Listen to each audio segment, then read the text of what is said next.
Hello, everybody. Welcome to Tinashala Counseling Services, and I am Tinashala. Oh, bless. Yeah, last week I had a person call me on my business line, and it was like I'm in an interview. So, is this, do you do counseling? I was like, yes. Are you a counselor? Yes. Where are you located? Lansdale in Perth. And that's where I practice. And are you a Christian? Yes, I am a Christian. Ah, okay. And do you also do Medicare rebate? I said, unfortunately not. As an registered counselor with Australian Counselling Association, we do not get rebates for Medicare, unfortunately. So unfortunately, I won't be able to pay and afford for the counseling services, which is fine, because there are some counselors who, can get rebates with different private health covers or even Medicare. And then the last question was, shared a little bit of their journey, and they asked for me to pray. And I said, of course, because I love prayer. So we prayed, and afterwards, I was asked, are you a pastor? I think I get asked that question too much for my liking, if I may be honest. And not even asked, or people will just claim when I share some things that I'm a pastor. And I don't know what my future holds, but at this point in time of my life, I am not a pastor.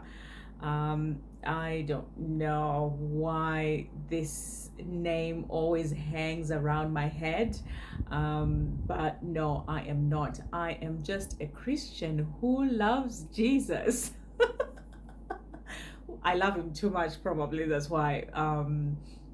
And that goes into something that I want to talk about today. So, as a counselor and an advocate for family and domestic violence, there is a topic that constantly comes my way, my attention, in spaces where even if no one is talking about Christianity, this always comes up. And it's because of people's spirituality and religions that we have and relationships. And it comes up that, there's always talk of religious leaders rebuking and making people feel really bad when divorce comes up in whatever conversations that are happening. Let's park that for 1 minute. I was listening today to some counselor speaking, and he was saying that is why there's a difference between your doctor, your general practitioner, and going to a counselor. GPs, they have got limited time that they can sit with you. If you go, they do a risk assessment on you. They, you get a high score, you're diagnosed with depression, for example. They prescribe for you antidepressants, and then they encourage you to find a counselor, to go and talk to a counselor.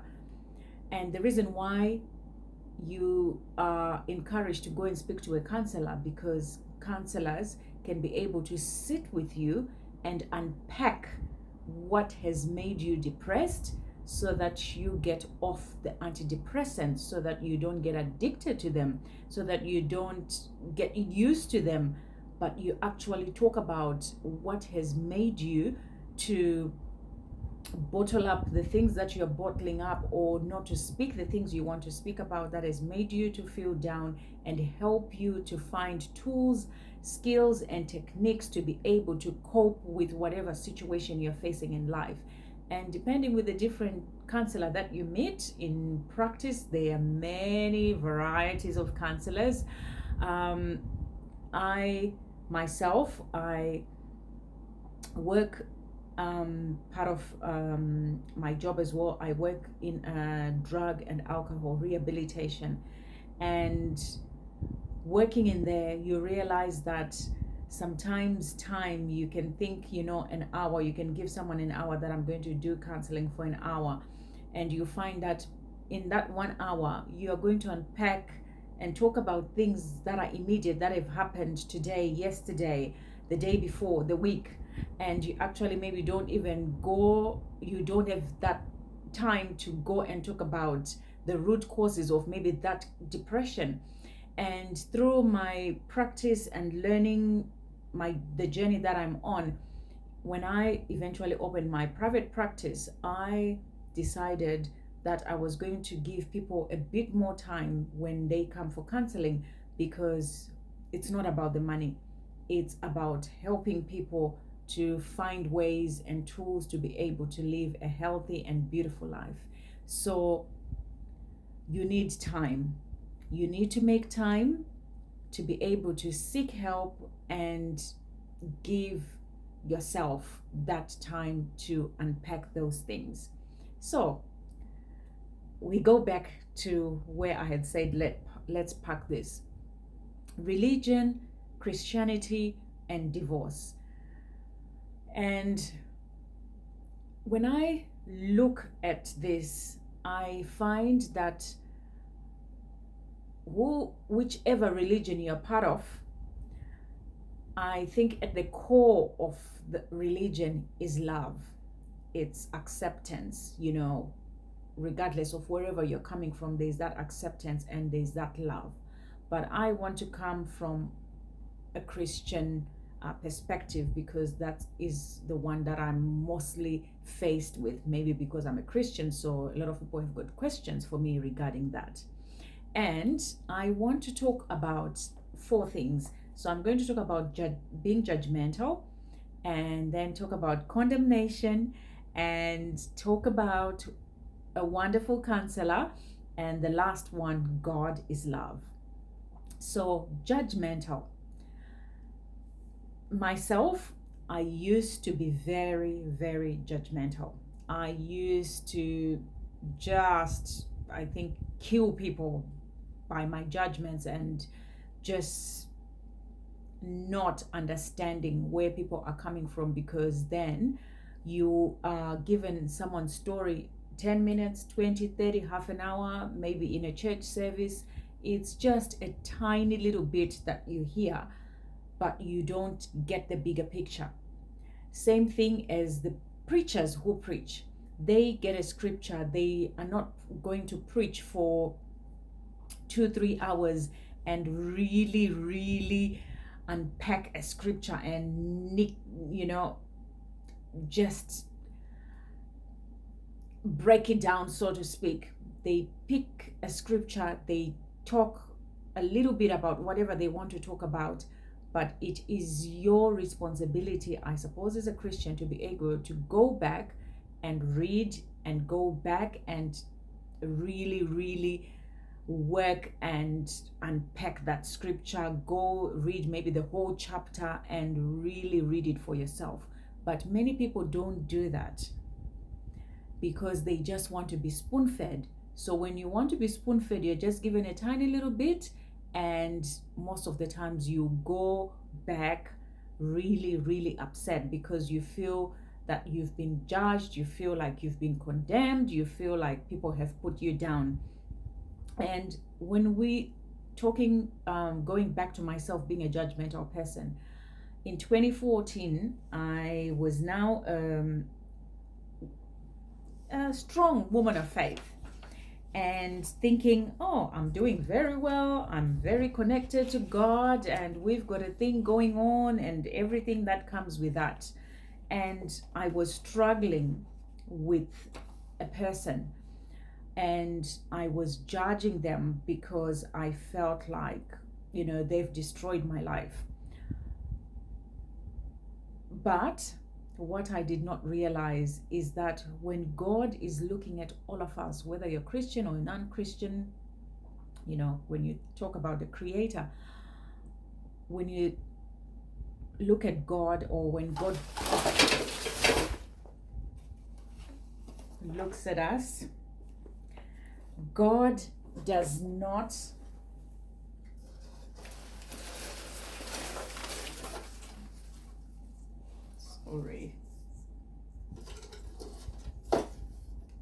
God must be judging me, right? I'm sorry. So God does not look at, or Tinashe is saying that this person has done something small to me, and maybe another person is saying, oh, this person has done this big, or someone says, oh, it's just enough to break me or to kill me, or we measure the kind of things that people do to us, and we think God will punish people according to those kind of measures that we put ourselves. But as I grew then, and as I was challenged then, I was sitting in my study, and I was just, having a moment of reflection and just seeking God for myself and how I was feeling about this person. And I opened the scripture, a scripture came into my spirit, and I opened the scripture, and I was taken to Matthew chapter 7. And Matthew chapter 7 talks about judging other people. And verse 1 says, do not judge, or you too will be judged. For in the same way you judge others, you will be judged. And with the measure you use, it will be measured to you. Why do you look at the speck of sawdust in your brother's eye and pay no attention to the plank in your own eye? How can you say to your brother, let me take the speck out of your eye, when all the time there is a plank in your own eye? You hypocrite, first take the plank out of your own eye, and then you will see clearly to remove the speck from your brother's eye. And I was like, no, because here I am being so judgmental, condemning this person, thinking this person should die and go to hell today, like everything you can think of. And here I was humbled, like I had to come back to earth, to real life. And in that moment of reflection, I was reminded that I and that person, we are on the same page. We are the same. We do wrong, we fall short, and we've got weaknesses. And whilst I was pointing a finger at that person, they've done this to me, they have done this, they have done this, they have done that. But once upon a time, we were in the same place, and I was reminded that I and this person, we are not different. We are not different. We are the same. We've got weaknesses. God looks at us the same. I was so humbled. And since that time in 2014, I am a work in progress. I'm not perfect. I'm not a saint. So I have been on a journey where that judgmental spirit, or that judgmental part of me, is always being challenged, when it arises within me, because I am always reminded of this. I remember bawling my eyes, crying, thinking, oh my goodness. So when you are a teacher, a preacher, and you are a person in authority, in a spiritual manner, I encourage you that when you are speaking, just look at yourself first. Because in the same measure that you judge, you too will be judged. Look at yourself and who you are, and also the things that you do that people are not aware of, that if those things maybe are exposed to the public eye, how would you feel?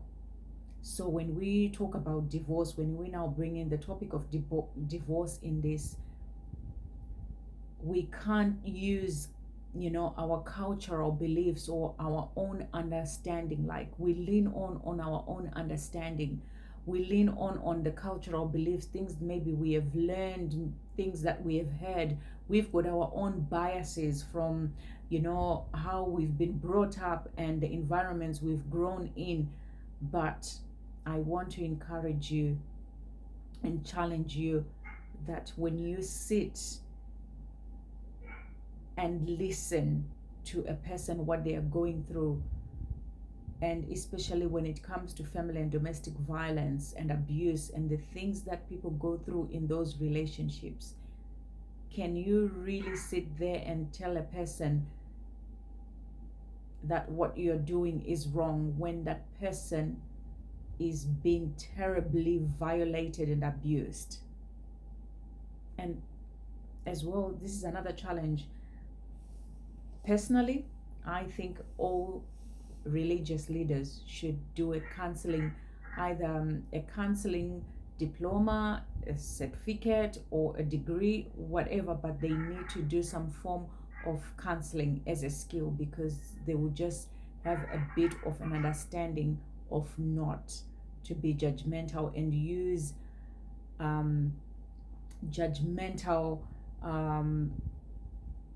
words and things that already these people are broken, and you just break them even more instead of helping them.